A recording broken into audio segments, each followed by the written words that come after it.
F-35 लेंगे तो एक नया सिस्टम हमें लेना पड़ेगा, अकेला एक और नहीं आता। एक और के साथ उसके पहले में ट्रेनिंग के लिए जाना पड़ेगा। हमारे लोग अमेरिका जाएंगे, वो ट्रेनिंग, उनका खर्चा, पायलट्स का भी, टेक्नीशियन का भी। फिर उसे एयरक्राफ्ट के लिए एक अलग तरह से हैंगर, स्पेशल हैंगर चाहिए होंगे, स्पेशल मेंटेनेंस एक्टिविटी चाहिए, उनकी लैब बनेगी, उनके हैंगर बनेंगे, उनकी जो मिसाइल की टेस्टिंग लैब बनेगी, स्टोरेज, वेपन स्टोरेज अलग से बनेगा। ये सारी चीजें जो है ये कॉस्ट बढ़ाती जाएंगी। तो इस पूरी कॉस्ट में हमारे पास गिने चुने ही F-35 आ पाएंगे।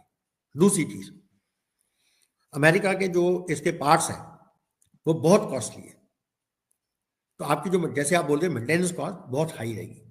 तीसरी बात, जो सप्लाई चेन की आपने बात कही, बिल्कुल ठीक है, क्योंकि इनकी जो प्रोडक्शन रेट है, अब इतने देश उसको यूज कर रहे हैं, तो उस लाइन में हमारे को, अगर हमारे को एक आध में कोई कमी आती है, कोई मुश्किल आती है, तो उसके पार्ट्स आने में ही समय लग जाएगा।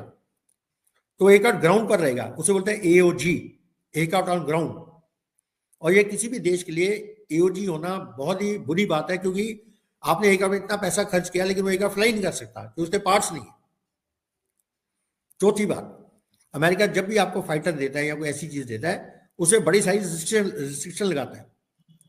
उनकी जो एग्रीमेंट होते हैं बड़े टफ होते हैं कि आप हमारे जहाज को ये नहीं यूज करेंगे, आप हमारे जहाज में कोई मॉडिफिकेशन नहीं करेंगे, आप हमारे जहाज में कोई अपना वेपन नहीं लगाएंगे, बड़ी सारी रिस्ट्रिक्शन है। तो हम पूरा का पूरा अमेरिका पे डिपेंडेंट रहेंगे। कल को यदि अमेरिका से कोई संबंध खराब हो गए, तो आप सोचिए पूरी F-35 कौन यहाँ पे खड़ी रहेगी, हम कुछ नहीं कर पाएंगे। और अमेरिका जब भी जाएगा हमें आर्म ट्विस्ट कर सकता है। तो ये बड़ी सारी चीजें सोचनी पड़ती हैं, कैपेबिलिटी एक तरफ, लेकिन ये जो बातें हैं किसी भी एक आदमी प्रोक्योरमेंट में, ये सब बहुत ज्यादा मायने रखती है। अब लास्ट पॉइंट, अब जो Su-57 में ये सब प्रॉब्लम्स नहीं आएंगी, क्योंकि हमारे पास ऑलरेडी है, हमारा सिस्टम है। और रशिया जो हमारा, मतलब इंडिपेंडेंस से हमारा पर्टिकुलर डिफेंस अलाई है, हमें हमेशा सहायता करता है, तो बड़ी अच्छी दोस्ती संबंध है।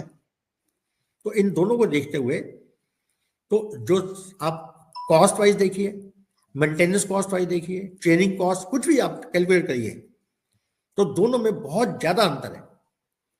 तो जितनी कॉस्ट में हम, मान लीजिए हम 30 F-35 ले पाएंगे, उतनी कॉस्ट में 60 Su-57 ले पाएंगे, इतना डिफरेंस आएगा।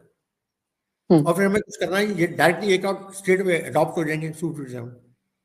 दूसरे जगह पूरा सिस्टम लगाना पड़ेगा, आते आते उनको ऑपरेशनल होते होते 3 साल लग जाएंगे, जबकि Su-57 विद इन 6 मंथ्स हम ऑपरेशनलाइज कर सकते हैं। तो ये जो एक बैलेंस है, ये ड्रॉ करना जो है, जो आपने सप्लाई चेन की बात की, बड़ी इंपॉर्टेंट है वो।